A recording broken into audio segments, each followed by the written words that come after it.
Taigi, labas vakaras. Iš tikro, sakykime, matom tokį susirūpinimą, kuris labiau iškilo susijusi su jau diskusijomis, kurios buvo Darbėnuose.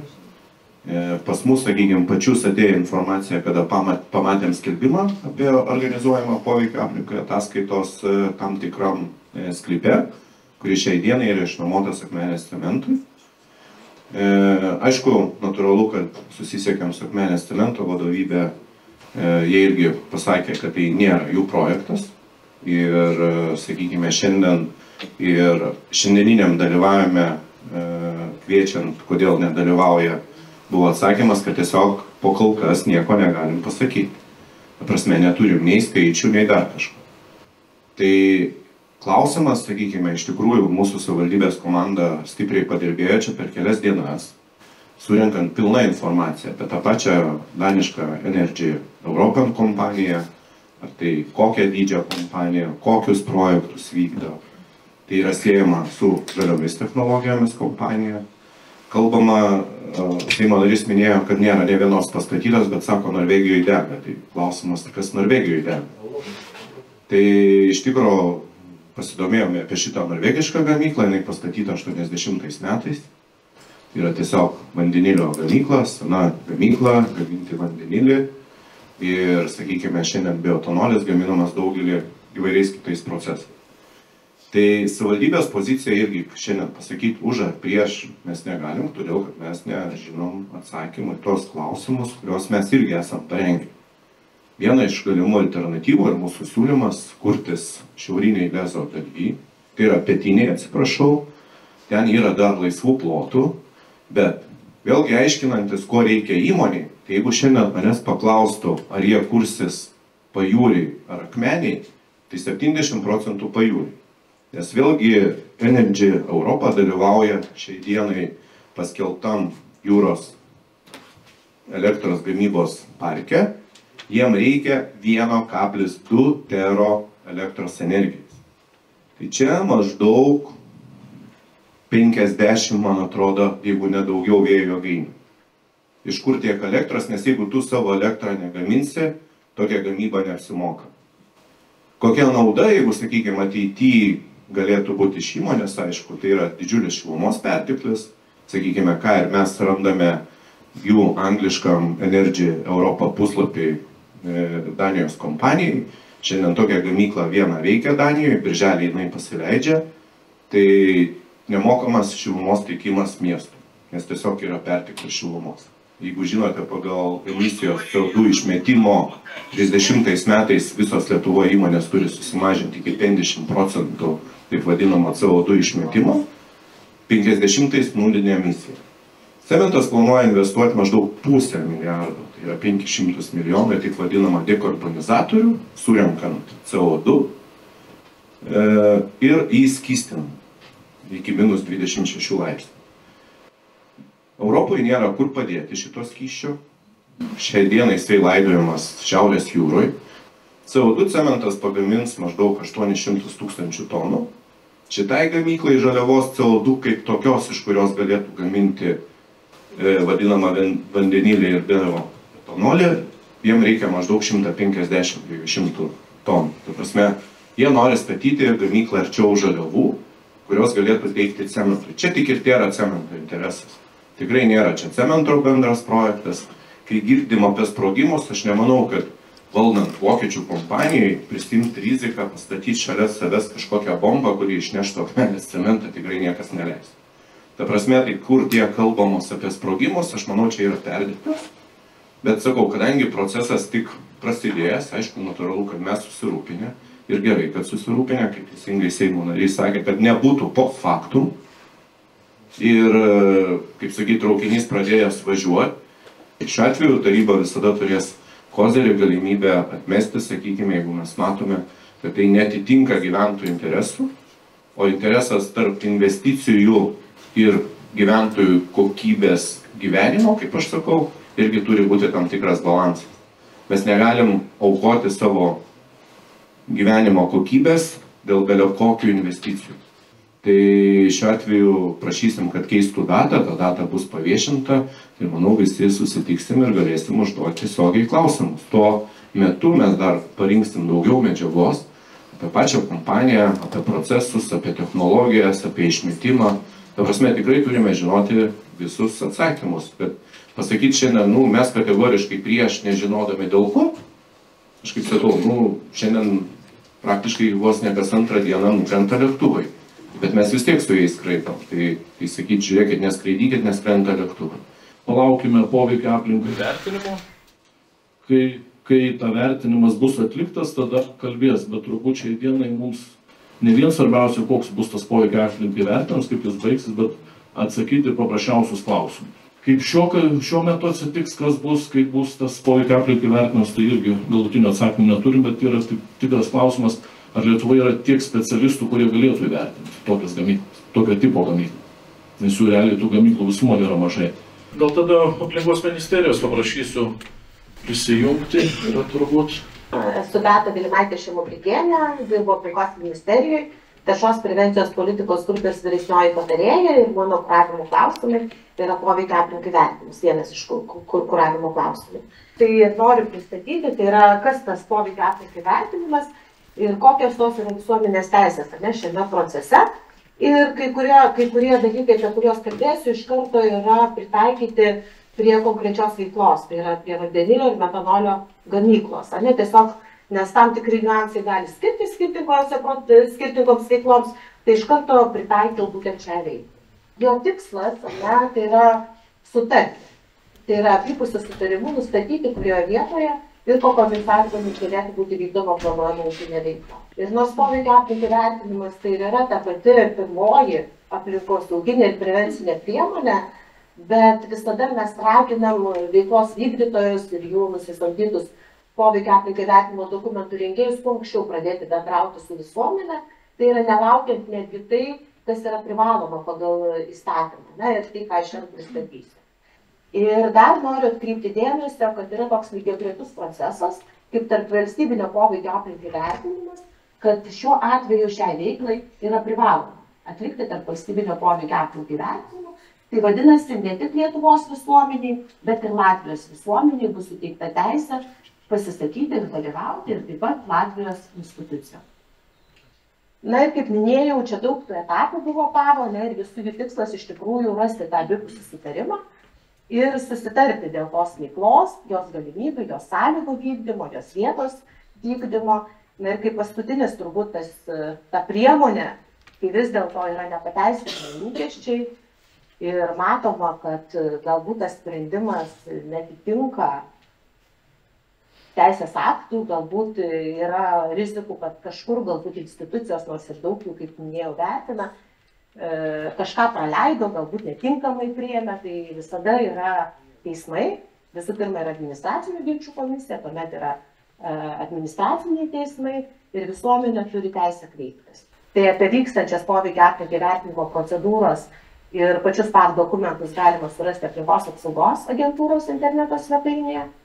Ir teisės aktai, ir metodinė informacija, ir informacija apie vykdomas tarp valstybinės procedūras, irgi yra Aplinkos ministerijos tinklalapį. Ir kadangi paminėjau Orhuso konvenciją, tai yra kur nustatytos tos pagrindinės visuomenės teisės, kurios ir privalo būti užtikrintos ir perkeltos į nacionalinės teisės aktus, irgi yra Aplinkos ministerijos svetainėje.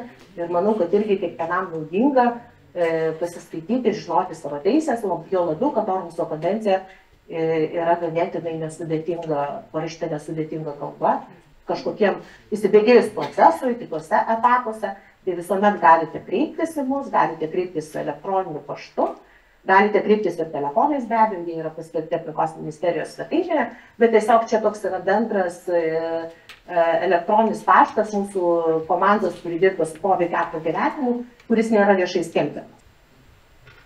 Gerai, dėkui už pristatymą, tada gal perėsim prie klausimų. Aš vieną tokį labai trumpą ir paprastą. Seime buvo bandoma beveik 3 kartus sudaryti galimybę, kad CO2 būtų galima laidoti Lietuvoje. Ar šiai dienai yra kažkokio pakeitimų padaryta, kad tai būtų galima daryti? Vienas. Ačiū už klausimą, nors tai nėra visai mano sritis, bet šiek tiek žinau apie šitą sritį, tai šiuo metu CO2 laidojimas yra uždraustas įstatymu. Ir mano žiniomis kol kas nebuvo iniciatyvų dėl įstatymo pakeitimo. Tačiau yra pradėtas projektas analizuoti, vertinti, sakykime, kaip galimybių studijos, kaip galima būtų panaudoti ir kur saugoti CO2. Bet tai yra tik tai projekto pati pradžia. Kol kas tik tai techninė specifikacija rengiama, todėl tikrai nėra numatoma, kad bus kažkokie pakeitimai, bent jau šiame etape, dėl paties laidojimas. Jeigu galima šiek tiek patikslinsiu, matydami tokias įmonės, tai jo šiandien yra, rytoj nebus. Ir kas prisims atsakomybę? Na, pavyzdys, bus pateikta, kad poveikio aplinkui nėra, arba jis minimalus, arba visa kita, o jau pradėjus veikti gamyklai, paaiškės, kad viskas yra kitaip. Tos įmonės, kurios turi tik leidimą, visada, jeigu taip galim sakyti, yra po padidinamojo stiklo, jeigu žiūrint iš aplinkos apsaugos kontrolės pusės. Ir nuo 21 metų taip pat mes turim tokį galiojantį mechanizmą, kaip taip vadinama 3 gyvybių.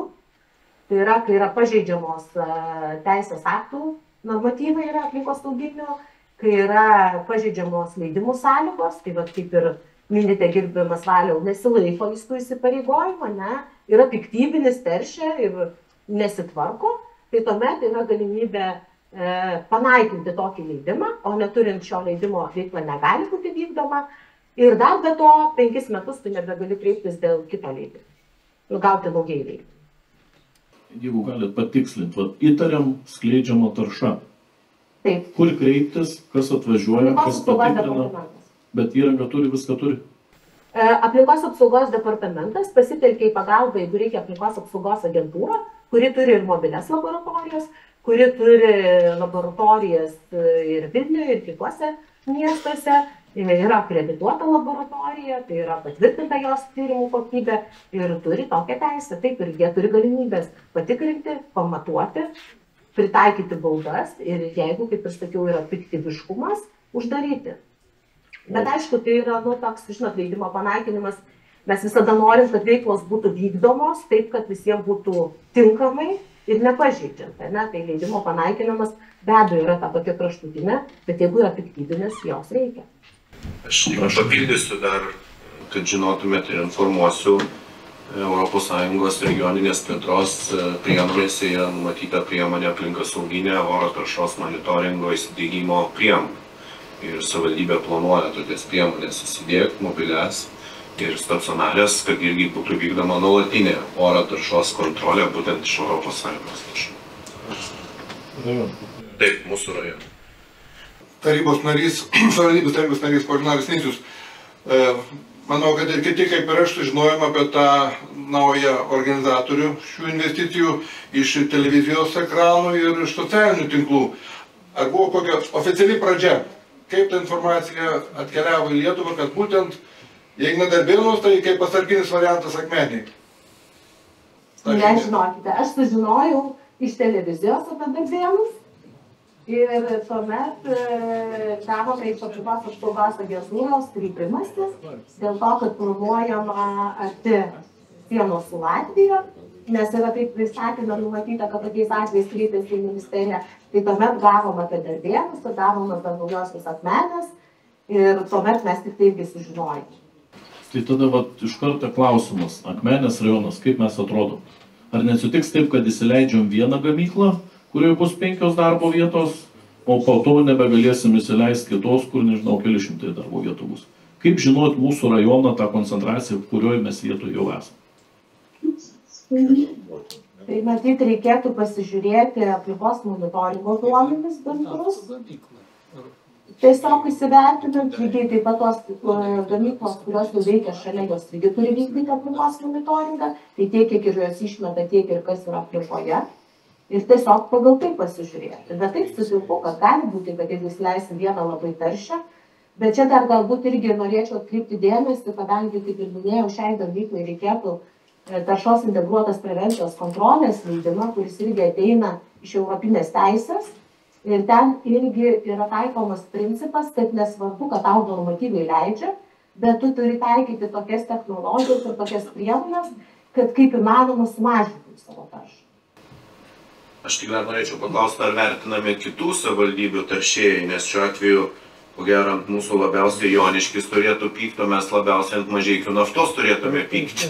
Tai kaip tada įvertinama ta suma, ar vėlgi žiūrima konkreti savivaldybė, ar kokios lokacijos ir spindulių įmama, ar tiesiog faktas taške taršos dydžio? Ne, tikrai PAVOS vertina ne pagal savivaldybės ribas, nes nežinom, kad tarša nepaiso ne tik savivaldybių ribų, bet ir valstybių ribų nepaiso, yra pernašos ir panašiai. Tai yra, aš turiu vertinti tai, kas yra mano sklype, tai, kas yra aplinkui ir tai, kas yra susiję. Tai yra, jeigu yra patvirtinta, kad iš tos pusės pučia vėjai ir pastoviai pernaša ir ta pernaša ateina, tai turėtų būti vertinamas suminis poreikis. Labas vakaras, tai mes kalbam aišku apie šitą gamyklą, tai ne vandenių kepyklą, mes tą visi suprantam, tai turiu tokį klausimą. Kokie būtų rizikos faktoriai toje gamykloje, kurie gali pakenkti žmogui? Ir kokią atsakomybę prisijimtų būtent šitą įmonę, jeigu atsitiktų avarija 1-2 laipsnio? Ačiū už klausimą, tik ne visai aplinkos ministerijai.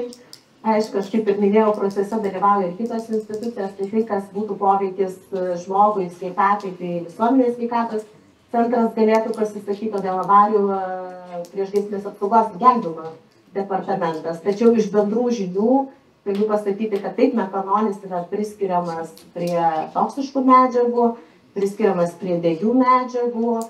Ir tam tikri jo kiekiai patekę tiesiogiai ant odos, patekę į akis arba prarijus turi labai neigiamą poveikį žmogaus sveikatai. Tačiau tam tikrų atstumų ir koks bus, gal labiau nieko nežinant apie pačią gamybą, apie sklaidą, tikrai nedrįsčiau kažko kalbėti. Šiame procese aplinka yra suprantama plačiaja prasme, tai yra tiek gamtinė aplinka, tiek visuomenės sveikata, tiek atsparumas avarijom ir galimybė avarijom, ir tiek ir klimato kaitos poveikis, nes labai dabar svarbu yra, anksčiau mes kalbėjome apie tai, kad nebūtų poveikio, nedidintų klimato kaitos, bet šiandien jau kalbam ir dėl prisitaikymo prie klimato kaitos. Tai yra turėtų būti ir įvertinama ir tai, kad jeigu keistųsi klimatas, ar vis dar būtų saugu. Jūs paminėjote, kad PAV subjektai yra tik tai 3. Tai nacionalinis visuomenės sveikatos centras, priešgaisrinės apsaugos ir gelbėjimo departamentas ir kultūros paveldas. Kadangi gamykla numato vartoti labai daug vandens, o tai yra vis tik tai strateginis mūsų valstybės išteklis, ar nemanote, kad yra poreikis kaip papildomą konsultantą kreiptis į hidrologijos tarnybą ir kad jie taipogi įvertintų Akmenės krašto hidrologinė dabartinė būsena ir koks gali būti fabriko poveikis, gamyklos poveikis tai būsenai, nes mes turim Kamanų rezervatą, o pelkė šiai dienai, kiek žinau, yra pakankamai išdžiūvusi. Tai visi tie dalykai yra surišti. Ačiū. O turbūt turėtų omeny geologijos tarnybą, nes jeigu apie požeminius vandenis, tai yra geologijos tarnybos atsakomybė. Tai aplinkos apsaugos agentūra, kaip atsakingo institucija, gavusi dokumentus, turi teisę pasikviesti PAV subjekto teisėmis ir bet kurias kitas institucijas. Aplinkos apsaugos agentūra turi teisę pasisamdyti ir išorinius konsultantus, išorinius ekspertus. Tai tais atvejais, kaip ir šiuo atveju, kai sakom, kad galbūt yra kažkokia nauja technologija, kur nežino, tai aplinkos apsaugos agentūra turi įstatyminę teisę kreiptis ir pasamdyti ekspertus, kurie konsultuotų ir tais technologiniais ypatingais klausimais. Sakykit, prašau, jeigu bendruomenė užklaustų ir tokį raštą jum atsiųstų, kad mes prašome, kad būtų tokia išvada pateikta, ar tai būtų priežastis jums papildomai kviesti tą tarnybą kaip konsultantą? Tai kaip ir minėjau, ne ministerija, priima aplinkos apsaugos agentūra. Tai be abejo, jūs galite pateikti tokį pasiūlymą aplinkos apsaugos agentūrai ir jinai turėtų jį įvertinti. Ačiū. Ir šiuo atveju, aš manau, tas susitikimas kovo mėnesį daugiau toks labiau pristatymo būdo, nes pačio PAVO procedūros truks čia labai ilgai. Čia vien ką jau minėjau. Sakykime, aišku, terminus nereikia praleisti, džiugu, kad visuomenė susirūpinus, nes tikrai dažnai būna, kai mes paviešinam ar bendruosius planus, ar numatomą projektą, jau pradedant statybom, prasideda vos ne, kas čia įvyko, dėl ko įvyko, o iš kur tas projektas atsirado, nors tikrai tam pačiam ir Facebook'e informuojama, ir dabar sklaida. Tai smagu, kad mes visi dalyvausim šitom procese ir gausim atsakymus, tikiuosi, į visus klausimus. Bet pagal ministerijos žiniomis tik 2 rajonuose planuojamos tokios gamyklos. Daugiau Lietuvoje nėra. Kiek aplinkos apsaugos agentūra turi paskelbus ir kiek mes gavom, tai yra šitos 2 Darbėnuose ir Akmenėje. Nes Papilė kaip ir strategiškai nelabai jau. Papilė vėlgi dėl elektros, nes iš tikro Akmenės rajonas iš vienos pusės turim džiaugtis, iš kitos pusės esam labai nedėkingi vien dėl to, kad per Akmenę eina visos galimos energetinės didžiosios, vadinkim, linijos. Tiek aukštos įtampos laidynas, tiek vadinama 330 voltų linija, tiek labai svarbus vamzdis, Amber Grido vamzdis, kur gali dujas tiekti iš karto į vamzdyną, nenaudojant jokią kitą transportą, nei geležinkelio, nei transportą. Tai šitoje vietoje mes dabar labai patrauklus tokiem stambiem gamintojų esam dėl būtent šitų, vadinkim, infrastruktūros, sakykime. Yra paskelbta poveikio aplinkai vertinimus, tai Barvydžių kaime ir kadastrinių numeriai sudėti. Viskas yra, kad aplinkai tiek pas jūs Naujojo Akmenė, tik pas mus. Tai galiu Pobiliniškius iš visiškai nuraminti, kadangi ta teritorija pagal bendrąjį planą nėra numatyta kaip pramonės teritorija, ten numatyta žemės ūkio, tai natūraliai atsimestas pavas. Tai čia sakau, čia jau vienareikšmiškai mūsų bendrojo, vadinkim, bendrieji dokumentai neleidžia daryti. Netgi ir dabar, kai visiškai atlaisvinta yra saulės ir vėjo energetika, tai labai gerai, kad įstatymė bent paliko kablelį, jeigu tai nenumato savivaldybės bendrieji planai. Tai va čia mes turim tam tikrą apsaugą nuo tokių galimų bele kur, bele ką statyti. Nes užstatus, mūsų kaimo žmonės surinka parašus ir viską, kad nebūtų. Ir prašė įteikti gerbiamą merui. Nuo seniūnijos visos ir bendruomenės savo 94 parašais, kiek mūsų kaime. Čia Glesių į Barvydžių. Kaip mes gavom pranešimą apie planuojamą poveikio aplinkai vertinimą, pasiskambinau poveikio aplinkai vertinimo dokumentų rengėjai, uždraksnį bendrovei Nuominė Consult ir sakau, kaip čia dabar yra. Visuomenė skambina, spaudoj perskaitė, kad yra Akmenės rajone 2 vietose, o mums atsiunčia pranešimą, kuris paskelbtas buvo oficialiai ir savivaldybės interneto svetainėje, kad yra nurodoma tik Naujoje Akmenėje. Žodžiu, paaiškinimas buvo toks, kad pats veiklos organizatorius kaip ir ketino ir galutinai paskelbė spaudoj ir paskui galutinai, kai tik paskelbė spaudoj, galutinai apsisprendė, kad lieka tik Naujoje Akmenėje. Toks buvo telefoninis paaiškinimas, kad yra tik viena vieta Naujoje Akmenėje. Taip ir procedūra vykdoma tik Naujoje Akmenėje. Iš tikrųjų norėčiau taip, galbūt tokiam platesniam kontekste pateikti šitą gamyklinį tokį pasiūlymą, būkim savotiškai tokie, didesni šeimininkai savo žemės. Ir iš tikrųjų, sakykime, Europos mastu tai minima, kad pati didžiausia gamykla Baltijos šalyse. Tai kodėl Danai pas save šitokio galingumo gamyklų nestato, o būtent į tą mūsų varganą kraštą, kur atrodo tie 340 milijonų mūsų kažkaip vilioja, ir jų mes negausim. Ir iš tikrųjų tai norėčiau taip kažkaip blaiviai pažiūrėtumėm į visą tą pasiūlymą. Ir, tarkim, sovietinė sistema ir kapitalistinis pasaulis taip pat ateina su tokiom pasiūlom. Juk mes kaip rajonas buvom pirmieji kolūkiai, už kurios gaudavo apdovanojimus, medalius. Nebūkim tais pirmūnais bet kokioj sistemai. Žiūrėkim taip šeiminiškai, lėtesnė žemaitišką mąstyseną, pasižiūrėkim, kaip veikia tos gamyklos kitose šalyse, pačioj Danijoj. Ir ateis laikas, gal ir priimsim. Jeigu tų pasiekmių neturėsim. Tai šiek tiek solidžiau, lėčiau, žemaitiškai ginkim savo teritorijas ir jeigu jie taip veržiasi mūsų kraštą, pas save nestato, tai čia yra įtarimas didelis, kad tai nėra labai tinkama ir ekologinė prasme, ir saugumo prasme ši gamykla. Vienas trumpas klausimas. Kaip bus renkami rajone žmonių parašai? Ar bus sudarytos sąlygos seniūnijoje, gal rajone pačiam? Darbėniškiai surinko daug parašų.